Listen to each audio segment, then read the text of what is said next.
วิทยุแห่งประเทศไทยจังหวัดแพร่ 91 เมกะเฮิรตซ์ ให้ความรู้คู่ความสุข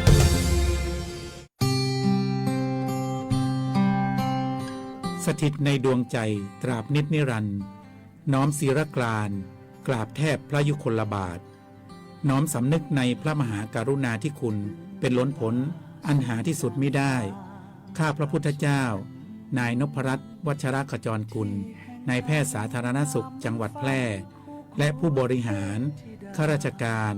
พนักงานราชการเจ้าหน้าที่สำนักงานสาธารณสุขจังหวัดแพร่ปลายขอบฟ้าก้มกราบอำลาด้วยน้ำตาอาลัยโรงเรียนวัดเมธังกรวาสเปิดรับสมัครนักเรียนประจำปีการศึกษา 2569 ชั้นอนุบาล MEP และป .1 ห้องเรียน MEP SMP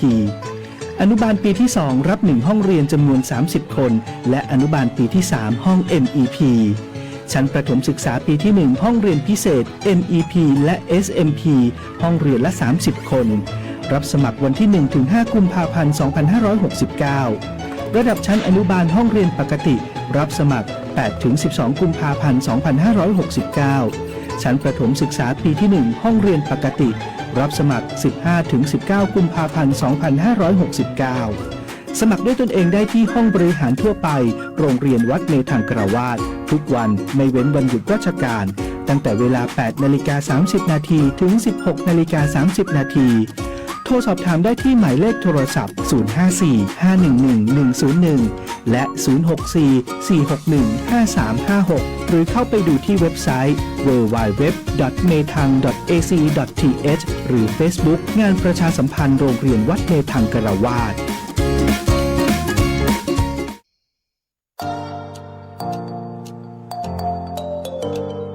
ถ้าคุณกำลังถามตัวเองว่าเรียนอะไรดีที่จบแล้วมีงานทำจริงเรียนอะไรที่ต่อยอดชีวิตได้ไกลกว่าห้องเรียนหยุดคิดไว้ตรงนี้เพราะคำตอบอยู่ที่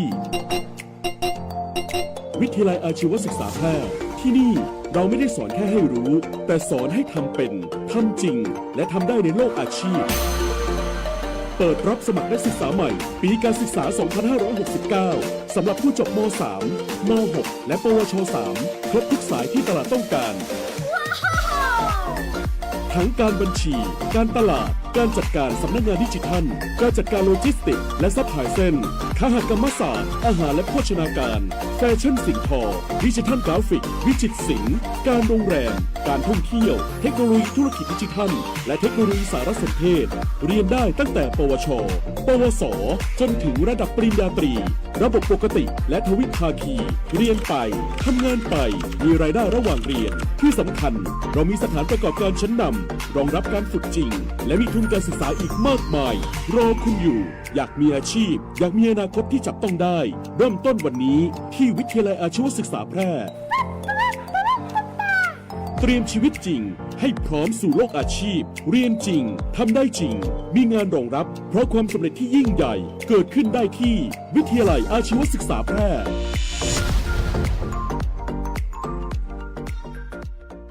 เทศกาลเดินทางจะใกล้หรือไกลความอุ่นใจต้องมาก่อนขึ้นเครื่องลงเรือเดินทางไกลบาดเจ็บกระเป๋าหายไม่ต้องหวั่นใจเพราะมีประกันภัยคุ้มครองสบายใจได้ทุกทริปแค่3ชอที่ใช่สำหรับคุณเช็คชัดชัวร์เช็คกรมธรรม์ประกันภัยการเดินทางให้พร้อมชัดเจนกับเงื่อนไขกรมธรรม์และความคุ้มครองชัวร์ได้เลยหากมีกรมธรรม์ประกันอุบัติเหตุการเดินทางที่พร้อมบริการฉุกเฉิน24ชั่วโมงชัดทุกเช็คชัวร์ทุกทริปสายด่วนคปภ1186คปภคุ้มครองผู้ทำประกันภัยคุ้มครองคุณ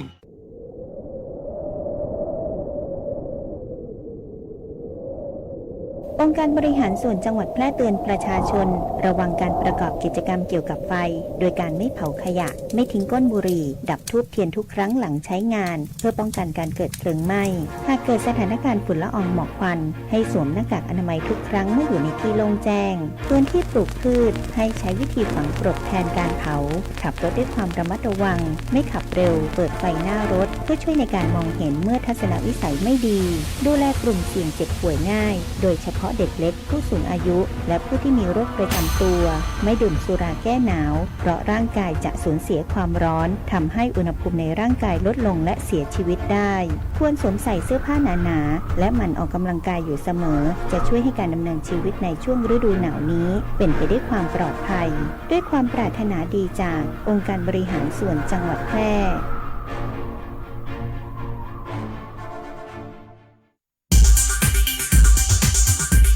อยากมีทะเบียนรถเลขสวยเสริมภาพลักษณ์เสริมความมั่นใจต้องไม่พลาดสำนักงานขนส่งจังหวัดแพร่ขอเชิญร่วมประมูลทะเบียนรถเลขสวยหมวดอักษรกอไก่นอนหนูกิจการก้าวหน้านำพารุ่งเรือง รายได้จากการประมูลนำเข้ากองทุนเพื่อความปลอดภัยในการใช้รถใช้ถนนสามารถลงทะเบียนได้แล้ววันนี้ผ่านเว็บไซต์ www.ทะเบียนรถ .com หรือที่สำนักงานขนส่งจังหวัดแพร่ Excellent โดยจะปิดการประมูลในวันเสาร์ที่ 28 กุมภาพันธ์ 2569 สอบถามเพิ่มเติมโทร สายด่วน 1584 หรือฝ่ายทะเบียนรถ สำนักงานขนส่งจังหวัดแพร่ 063 2483 797 หรือ 054 652 540 ประมูลโปร่งใสได้เลขสวยสมคุณค่าคนแพร่ใช้ป้ายแพร่ เชิญชวนประชาชนออกมาใช้สิทธิ์เลือกตั้งสสและออกเสียงประชามติขอเชิญชวนพี่น้องประชาชนผู้มีสิทธิ์เลือกตั้งทุกท่านออกมาใช้สิทธิ์เลือกตั้งสสและออกเสียงประชามติในวันอาทิตย์ที่ 8 กุมภาพันธ์ 2569 ตั้งแต่เวลา 8 นาฬิกาถึง 17 นาฬิกาณ หน่วยเลือกตั้งที่ท่านมีชื่อเตรียมบัตรประชาชนตรวจสอบสิทธิ์เข้าคูหากากบาทเลือกตั้งสสและออกเสียงประชามติร่วมเป็นหนึ่งพลังที่ขับเคลื่อนประชาธิปไตยสร้างสรรค์ประเทศไทยพร้อมใจไปเลือกตั้ง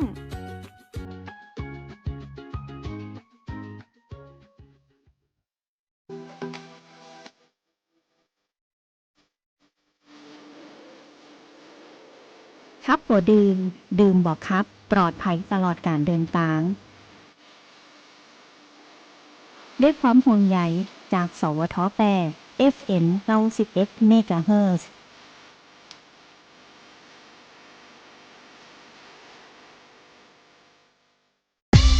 คุณกำลังฟัง FM 91 เมกะเฮิรตซ์ สวทแพร่ให้ความรู้คู่ความสุขที่นี่สถานีวิทยุกระจายเสียงแห่งประเทศไทยจังหวัดแพร่ส่งกระจายเสียงด้วยระบบ FM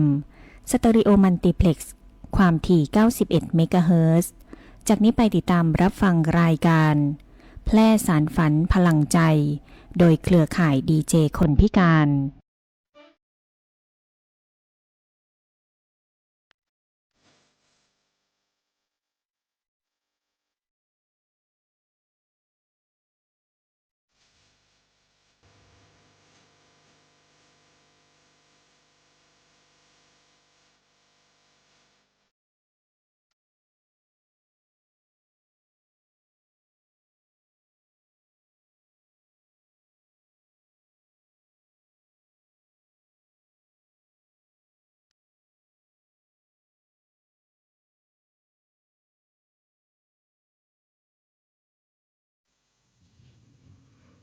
ครับ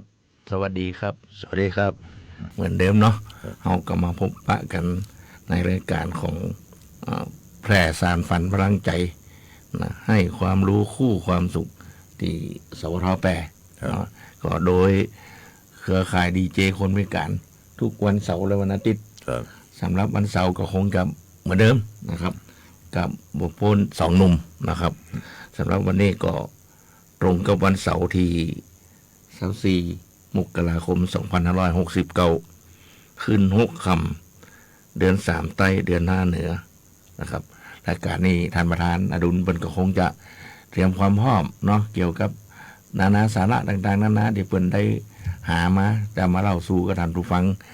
ติดตามรับฟังรายการของเราได้รับทราบกันครับต้อนรับท่านผู้ฟังกับรายการแพร่สารฝันพลังใจนะครับทั้งคืน91 เมกะเฮิรตซ์ สถานีวิทยุกระจายเสียงแห่งประเทศไทยจังหวัดแปร่ครับหรือว่าสวทจังหวัดแปร่เนาะ ครับให้ความรู้คู่ความสุขครับ ทุกวันเสาร์และวันอาทิตย์นะเวลาดีๆเป็นเขา15:10 น.จนถึง16 น.1 ชั่วโมงโดยประมาณเนาะ ครับก็ขอขอบคุณท่านผู้ฟังที่ติดตามรับฟังรายการของเราเนาะ ครับ ทุกวันเสาร์และอาทิตย์ ครับเช่นเคยครับเสาร์นี่เป็นของสองหนุ่ม หนองมงไคเนาะผมอดุลธนันชัยกับประธานชมรมคนพิการอำเภอหนองมงไคครับ ครับผมก็ชาลิรัตน์แนวนั้นรองประธานชมรมคนพิการของอำเภอหนองไคร่วมจัดรายการกับท่านประธานทุกวันเสาร์ บางทีกับวันอาทิตย์เนาะ ถ้าว่าสถานการณ์เปลี่ยนแปลงก็อาจจะสับเปลี่ยนกันไปเป็นวันอาทิตย์เนาะ ครับท่านผู้ฟังสามารถติดตามรับฟังรายการแพร่สารฝันพลังใจของเราได้อีก2ช่องทางครับเนาะทางเฟซบุ๊กแฟนเพจสวทแปรหรือวิทยุออนไลน์สวทแปรอยากจะฟังเพลงอย่างอยากจะให้ประชาสัมพันธ์อย่างนะครับเนาะเกี่ยวกับองค์กรหรือหน่วยงานของท่านเนาะ ครับก็เอิ้นกันมาเนาะ เบอร์โทรศัพท์ครับ0545235516ครับ ครับตามตีท่านประธานได้บอกเบอร์โทรศัพท์ไปเนาะถ้าหากว่ารายการของท่านถ้าว่าทางเจ้าหน้าที่เปิ่นตรวจเช็คดูแล้วว่าสามารถออกอากาศได้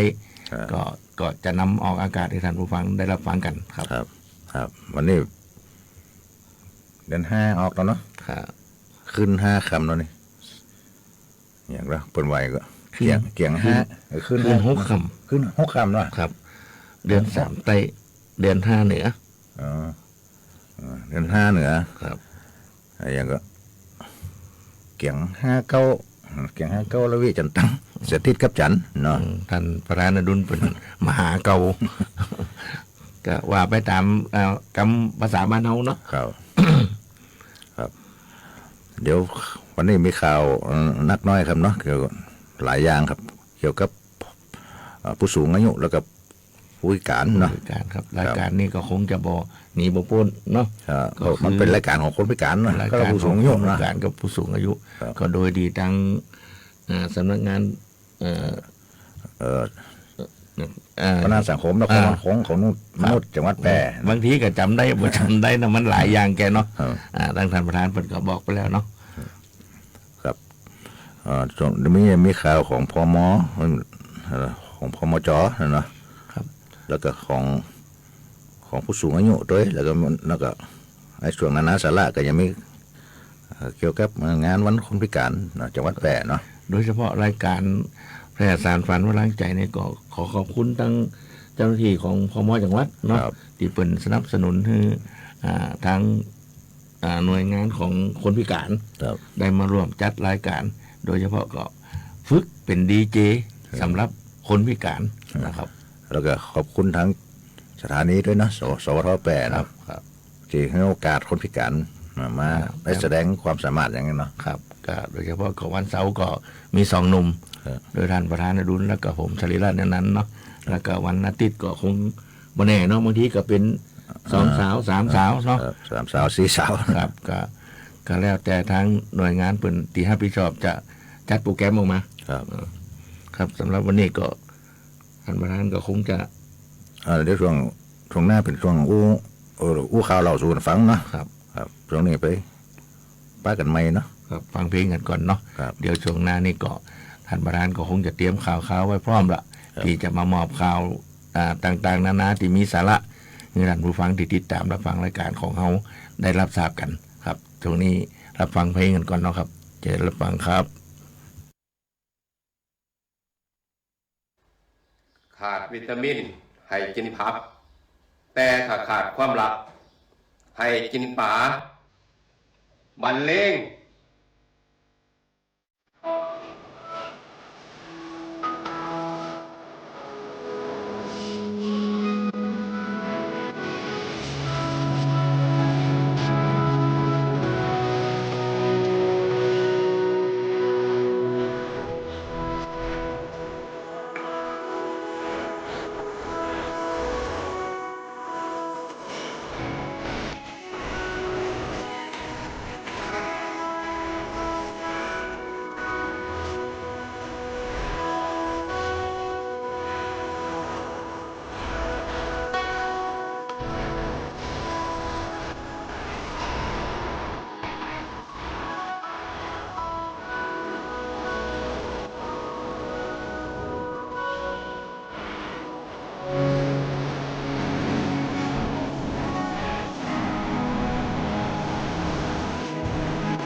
ธ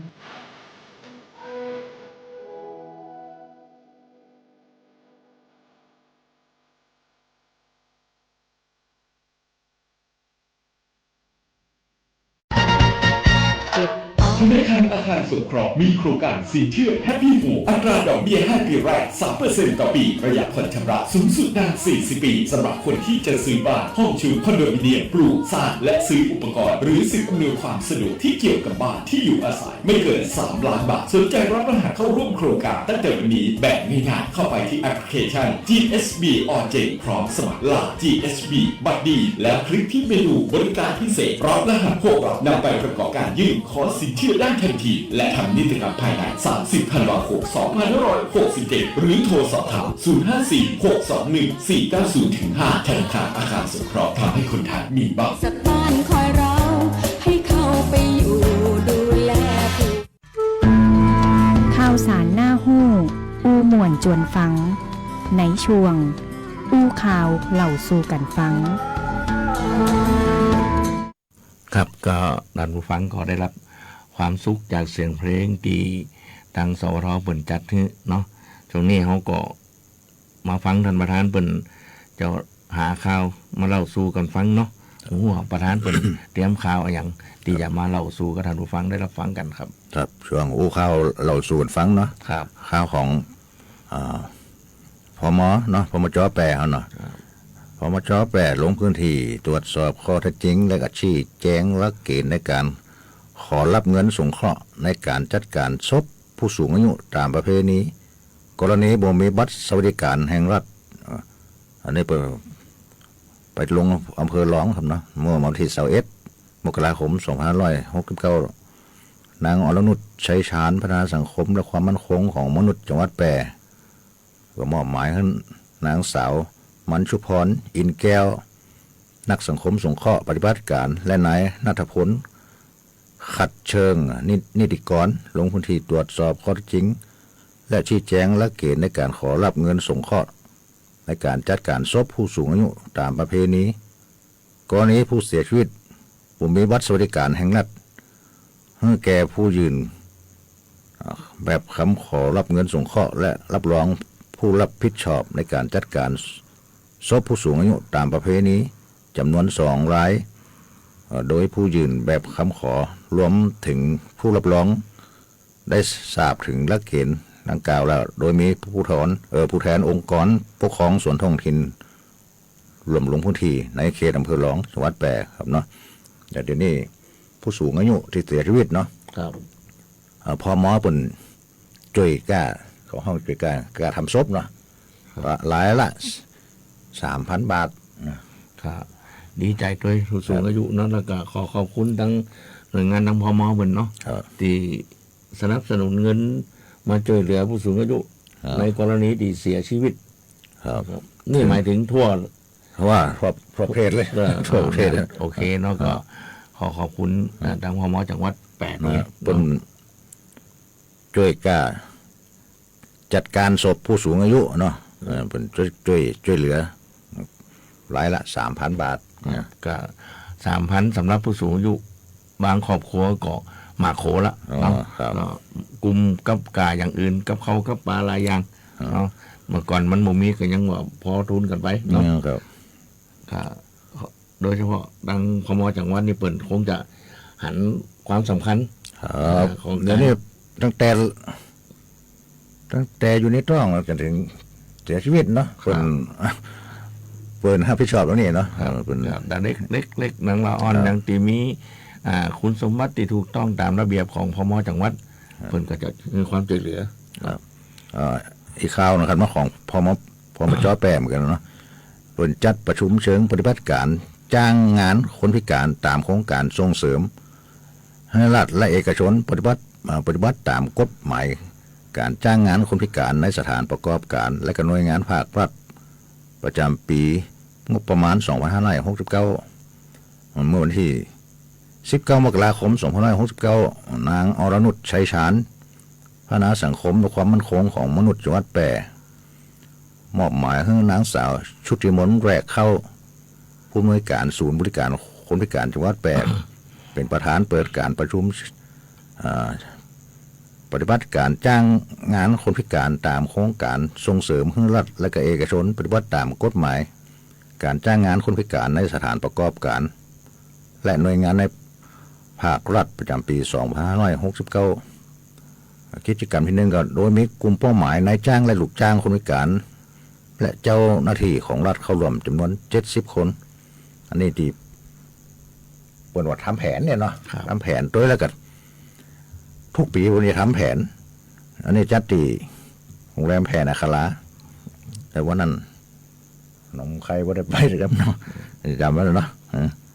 ครับก็ผมก็ขอฝากตัวน้องฝากไปทั้งผู้พิการหรือว่าผู้สูงอายุ ที่ทั้งท่านประธานเปิ่นอู้ตะกี้นะมันเดี๋ยวนี้ต้องจ้างงานสำหรับคนพิการนั่นเนาะหน่วยงานของรัฐหรือว่าเอกชนนั่นที่ว่ามีมีคนงานเนาะพนักงานตั้งแต่100 คนขึ้นไปเนี่ยจะต้องรับคนพิการเขาทำงาน ถ้าว่า51 คนต้องรับคนพิการเขาทำงาน2 คนทำงาน2 คน หรือว่าถ้าว่าบ่รับก็ต้องจัดสถานที่ให้คนพิการได้กล้าขายอย่างนี้นะครับสำหรับที่รายการต่างๆที่ธรรมทานบนอูนี่นะครับถ้าทานผู้ฟังสนใจหรือว่าต้องหู้การหู้รายละเอียดนะครับต่างๆผมก็ขอแนะนำไปปรึกษาหรือไปสอบถามที่พม.จังหวัดครับเปิ้นก็โทรไปนี่ได้ครับในศูนย์บริการคนพิการจังหวัดแพร่นะครับเนาะหรือท่านจะโทรไปตามที่ท่านประธานเปิ้นระบุไว้เนาะครับ054-511-572ครับเนาะเนี่ยตามเบอร์โทรนี่เนาะ054-511-572นะครับถ้าท่านสะดวกไปเองก็โอเคเนาะมันจะได้รายละเอียดเพิ่มเติมคือทำเยอะนะครับโดยเฉพาะทางพม.จังหวัดเปิ้นความสำคัญเกี่ยวกับทั้งคนพิการหรือผู้สูงอายุท่านสงสัยอะไรยังมีปัญหาอย่างเกี่ยวกับเงินกับทองหรือว่า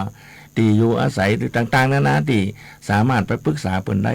ถ้าเปิ้นให้คำตอบหรือว่าให้ปัญหาที่ท่านเอานำไปถามเปิ้น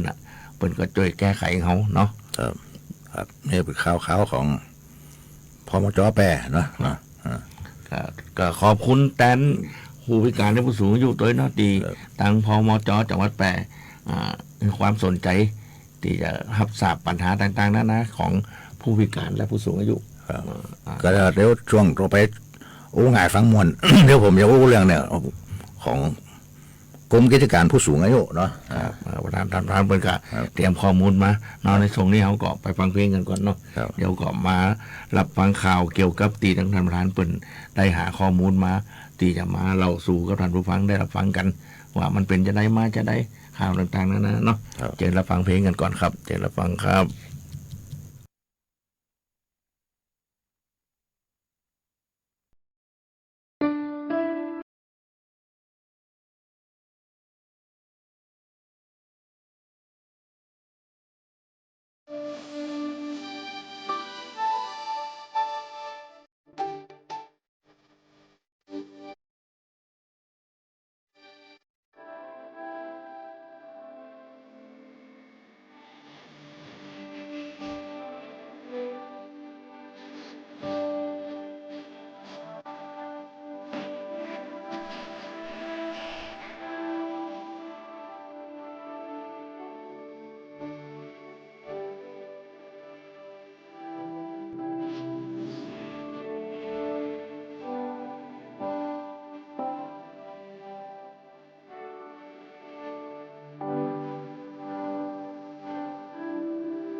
รัฐบาลไทยประกาศสงครามสแกมเมอร์รัฐบาลจึงได้ประกาศสงครามกับสแกมเมอร์ในฐานะที่สแกมเมอร์เป็นวาระแห่งชาติและในวันนี้ผมก็ได้ใช้โอกาสนี้มารายงานความคืบหน้าและเน้นย้ำถึงสิ่งที่เราต้องร่วมกันทำต่อไปรัฐบาลได้จัดตั้งคณะกรรมการอำนวยการป้องกันและปราบปรามอาชญากรรมทางเทคโนโลยีขึ้นมาโดยมีผมเป็นประธานด้วยตนเองเพื่อให้ทุกหน่วยงานทำงานไปในทิศทางเดียวกันเราได้มีการลงนามบันทึกความเข้าใจระหว่าง 15 หน่วยงานหลักทั้งภาครัฐและภาคเอกชนตลอดจนสถาบันการเงินเพื่ออุดช่องโหว่ทางการเงินและตัดเส้นทางเงินของกระบวนการอาชญากรรมเหล่านี้ให้สิ้นซากรวมพลังคนไทยต้านภัยสแกมเมอร์นายอนุทิน ชาญวีรกูลนายกรัฐมนตรี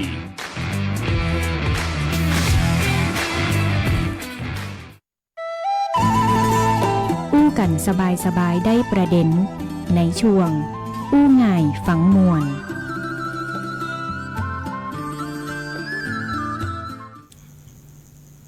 ครับเราก็มาเข้าในช่วงอู้ง่ายฝังมวลเนาะช่วงนี้ก็ประธานก็คงจะหาข้อมูลที่ง่ายๆที่มันฟังละมวลมาเล่าสู่กันท่านผู้ฟังติดตามรับฟังรายการของเราได้รับฟังกันครับครับมันเป็นของอันนี้เป็นของผู้สูงอายุเนาะครับกรมกิจการผู้สูงอายุเป็นมี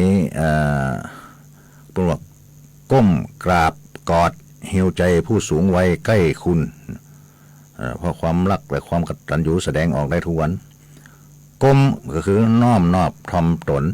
แสดงความเคารพด้วยใจกราบแล้วเลิกถึงพระคุณขอพร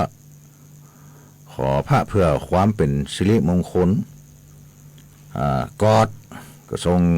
ส่งต่อความอบอุ่นเติมพลังให้กันนี่เป็นกรมกิจการผู้สูงอายุเป็นขอเชิญร่วมกิจกรรมดีๆกับกรมผู้สูงอายุเราก็โพสต์ภาพและคลิปวิดีโอความประทับใจกับโมเมนต์ก้มกราบกอดผู้สูงอายุลงนั้นใน Facebook พร้อมตั้งค่าเป็นสาธารณะพร้อมติดแฮชแท็กนี่กับรุ่นรับรางวัลของที่ระลึกจำนวน30รางวัลนั้นรวมกิจกรรมได้ตั้งแต่วันนี้จนถึง8 มีนาคม 2569แล้วก็อยากประกาศผลวันที่20วันที่20นะครับมีนาคม 2569ทาง Facebook เพจกรมกิจการผู้สูงอายุแค่ก้มกราบกอดก็หิวใจผู้สูงอายุแล้วก็เติมเต็มหัวใจของเขาได้ทุกวันนะครับเนาะอันนี้เป็นของผู้สูงอายุครับท่านผู้ฟังที่ติดตามรับฟังรายการนี้ก็คงจะทราบกันดีเนาะคือการแสดงออกกับผู้สูงอายุอย่างท่านประธานบอกว่าก้มกอดก้มกราบกอดเปิ้นก็จะมีความสุขเนาะลูกหลานเข้าไปหาไปกอดไปโอ้ง่ายๆภาษามันต้องไปโเอาอกเอาใจเปิ้นต่างคนเฒ่าคนแก่ก็มีความสุขนะครับและอีกอย่างเปิ้นก็จะฮื้อป้อนทุกตัวเขาก็จะได้รับความสุขตอบจากกำป้อนของเปิ้นนะครับทางรายการแพร่สารฝันก็ฝากกันด้วยเนาะคือเขามีความรักกับผู้สูงอายุหรือคุณพ่อคุณแม่เคารพนะเคารพกับผู้สูงอายุมันก็จะมีผลต่อเขาคือเขาก็ได้รับความสุขของอิ่มเอิบอกอุ่นใจก็โดยที่เขาได้ทำบุญได้ฮือความสุขแก่ผู้เฒ่าผู้แก่นะครับกระทั่งบางท่านอาจจะมัวแต่เนี่ยการหลงลืมโอ้พ่อกูแม่กูโทษก็อาจจะบ่ได้ฮือความสุขกับเปิ้นนะครับตามท่านได้ฟังรายการของเขาก็ถ้าเป็นไปได้ก็นึกสักน้อยว่าแต่ดูประธานดุลกับชาลิรัตน์เปิ้นอู้ในรายการแพร่สารฝันเนาะเขาก็ไปเอาอกเอาใจเปิ้นด้วยเนาะการเอาอกเอาใจคนนะครับถึงแม้ว่าจะเป็นการเสแสร้งมันก็มีความสุขนะครับโดยที่ว่าเขาก็บ่จะฮู้ว่าเขาเสแสร้งเขาหรือว่าแกล้งทำนะครับก็ความสุขก็ย่อมเกิดขึ้นกับที่เขาฮือเปิ้นนะครับคำว่าความอบอุ่นนี่เปิ้นเนาะครับเนี่ยผู้เฒ่าผู้แก่ผู้สูงอายุคุณพ่อคุณแม่เปิ้นก็ต้องการให้ลูกหลานนั่นนะครับได้รับความสุขได้ฮือความสุขกับคุณพ่อคุณแม่โอ้ยลูกเขาเนาะหลานเขาเนาะก็เป็นความสุขอย่างหนึ่งที่เฮาฮือกันนะครับอาคารของผู้พิการข้าวนะครับเนาะโดยพอมาจอแปรวันนั้น เปิ้นโทรมาหาผมนะว่าเขาอย่าไปเอาคนพิการไปเคารพศพเนี่ยเคารพศพมันพระพันปีหลวงนี่เนาะวันที่19 ถึง21 กุมภาพันธ์2569เนาะเอาคนพิการไปผมน้องเพิ่นหนองมงไคเขาส่งรายชื่อมาเขาขอมันเนาะส่งไป5 คนแล้วก็อำเภอต่างๆเนาะหลายเกิดของเนี่ยลำรถบัสเนาะแล้วก็เบี่ยงมาขึ้นรถหน้าสารกลางเนาะได้การ3ไว้นะคือหมายกำหนดการหรือจำนวนบุคคลที่จะไปร่วมนะคงจะมีกันไว้แล้วมีแล้วครับแต่ละอำเภอเนาะครับแต่ละอำเภออันนี้เฉพาะเอาคนพิการนะคนพิการที่ปวดพออย่าช่วยเหลือตัวเองได้เนี่ยถ้าสามารถไปแล้วก็ช่วยเหลือตัวเองได้ถ้าอยากจะไปก็ไปได้นะครับโดยที่ว่าไม่ต้องทำความลำบากคือบุคคลรอบข้างเนาะบ่เป็นภาระเอาเดินเนาะพูดง่ายๆก็เขาช่วยเหลือตัวเองได้เนาะบ่ต้องไปเป็นภาระกับคนอื่นโดยเฉพาะก็หู้อยู่ว่าเป็นคนพิการเอาจะช่วยกันซึ่งกันแล้วก็มันก็ลำบากหน่อยนะครับฉะนั้นก็ฝากกับท่านที่อยากจะไปก็ต้องหู้ตัวเองว่าสามารถไปแล้วก็มีความช่วยเหลือตัวเองได้ครับนี่เป็นข่าวของคนพิการเนาะไปเคารพศพพระพันปีหลวงในกรุงเทพวันที่19 ถึง21 กุมภาพันธ์2569เนาะโดยถ้าว่าอยากทราบรายละเอียดอย่างกว่านี้ก็มีปัญหาจะได้ก็โทรติดตามมาที่054-511-572ครับศูนย์บริการคนพิการจังหวัดแพร่เนาะครับช่วงเดี๋ยวช่วงหน้าเป็นช่วงนานาสาระครับมั้ยครับก็คงจะเป็นช่วงสุดท้ายเนาะช่วงท้ายก็ช่วงนี้เกี่ยวกับงานวันคนพิการสากลครับช่วงนี้ก็ฟังเพลงก่อนเนาะเดี๋ยวเราก็กลับเข้ามาสู่ในช่วงนานาสาระก็คงจะมีข่าวราวต่างๆนานาดีมีสาระโดยที่ทำร้านก็คงจะค้นคว้าเข้าห้องนานาสาระมาเข้าสู่ช่วงของนานาสาระครับ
กินเหล้า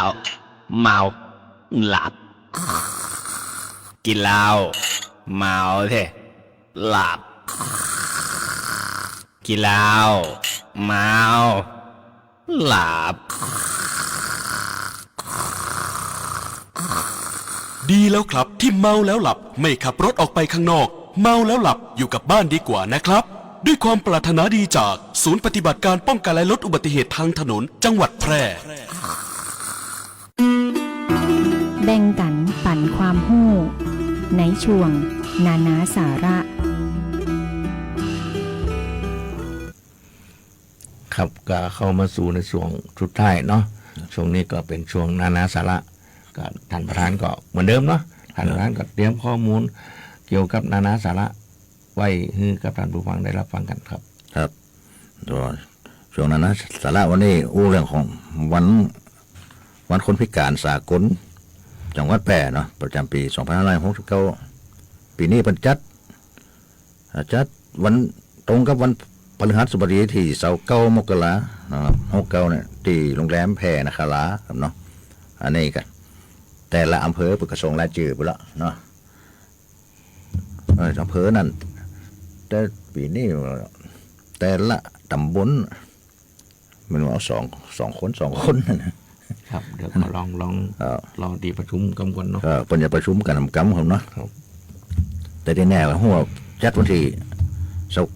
พฤหัสบดีที่29นะ29 มกราคม69เนี่ยที่โรงแรมแพร่นาคาราครับเนาะรายละเอียดเป็นว่าจะประชุมกันกำก่อนนี่ครับเนาะแต่ก็มันก็คงมีเนาะที่ว่าบุคคลพิการเขาก็ต้องไปร่วมมันเนาะเพราะว่าหน่วยงานอย่างนั้นเพราะว่าโรงเรียนอย่างแพทย์ปัญญาโนกูลหรือว่าศูนย์บริการโรงเรียนศูนย์การศึกษาพิเศษจังหวัดแพร่เป็นศูนย์รวมของคนพิการจังหวัดแพร่ครับแล้วก็แต่ละชมรมของอำเภอก็มีเนาะชมรมคนพิการของแต่ละอำเภอเนาะแล้วก็มีศูนย์เนาะศูนย์บริการคนพิการประจำตำบลประจำอำเภอเนาะเขารวมเนี่ยก็จะมีการมอบรางวัลคนพิการดีเด่นคนพิการต้นแบบอย่างนั้นเขาคัดเลือกแล้วเนาะทางพมจ.เป็นคัดเลือกแล้วทุกปีก็เป็นมอบคนพิการดีเด่น4 คนส่ง5 คนส่งเนาะครับแล้วแต่ทางพม.เป็นพิจารณาเนาะครับท่านไม่อย่างอู้ครับช่วงนี้ผมก็จะขอย้ำเกี่ยวกับการเลือกตั้งสสเนาะก็ในวันอาทิตย์ที่8นะเอากับบริลืมกันนะครับไปใจซิดใจเสียงกันเลือกตั้งสสนะครับก็กับบริลืมกันใจซิดกันเนาะก็เป็นเขาวันสำคัญที่เขาจะต้องไปเลือกตั้งกันนะครับก็ทั้งเจ้าหน้าที่ที่เป็นรับผิดชอบก็จะมีบัตรให้กับท่านที่เข้าไปมีสิทธิ์เลือกตั้งไว้3 บัตรเนาะบัตรสีเขียวสีชมพูสีเหลืองนะครับสีเขียวนี่เปิดให้เลือกคนนะครับว่าเลือกคนจะได้ที่จะเข้าไปเป็นคนของท่านสีชมพูเปิดให้เลือกพรรคท่านจะเลือกพรรคอะไรอย่างนะครับและสีเหลืองนี่เป็นเกี่ยวกับการประชามติลงประชามติว่าท่านชอบหรือบ่ชอบที่มีการเลือกตั้งเนาะก็ฝากมันไปโดยเนาะวันที่8 กุมภาพันธ์ 2569ตรงกับวันอาทิตย์นะครับก็วันอาทิตย์ที่8เนาะก็จะได้เขาก็พิจารณากันเนาะว่าเขาจะเลือกคนบุคคลไหนเลือกคนที่เรารักเลือกพรรคที่เราชอบครับที่จะมาฮับใจของห้องเลือกเขามาฮับใจนะครับคือผู้แทนนี่คือรับใจประชาชนเนาะครับก็เขาก็ต้องเลือกเอาคนดีที่มีความสื่อสัตย์หรือว่าอย่าทำงานเป็นตัวแทนเขาเข้าไปสู่สภาเลือกคนที่เขาฮักนะครับคนที่เขาชอบเลือกคนที่รักเลือกคนที่เรารักเลือกพรรคที่เราชอบครับก็ฝากคือท่านผู้ฟังได้พิจารณากันเอาเองเนาะก็แต่ละคนก็คงจะหู้ละว่าไผเป็นไผเนาะครับโดยเฉพาะก็เป็นบุคคลที่หู้คุ้นกันอยู่นะครับกับทางรายการแพร่สารฝันพลังใจก็คงจะบ่มีอย่างดีจะฝากประชาสัมพันธ์นะครับท่านผู้ฟังได้รับทราบกันเนาะสำหรับ วันนี้ ครบถ้วนกระบวนความแล้วเนาะ ครับก็คง เวลาก็ไล่หลังแล้วเนาะ คงจะจากลากันไปก่อน ไว้พบปะกันในวันพุธนี่ก็เป็น สองสาวเนาะ ครับสองสาวสุภาพสตรีก็ทั้งสองสาวเพิ่นก็คงจะมีข้อความอย่างเรื่องเล่าอย่างต่างๆ ที่จะมาเล่าสู่กับท่านผู้ฟังติดตามรับฟังรายการของเราฟังเนาะครับสำหรับวันนี้สองหนุ่มก็คงจะอำลากับท่านผู้ฟังไปก่อนขอบคุณทั้งเจ้าหน้าที่ของสวท8แล้วก็ของพมจ8ทางพมจ8แล้วก็ขอบคุณท่านผู้ฟังทุกผู้ชมที่ติดตามรายการเขาจันตั้งแต่ต้นจนจบเลยนะครับนะครับขอขอบคุณเป็นอย่างสูงครับสำหรับวันนี้สวัสดีครับ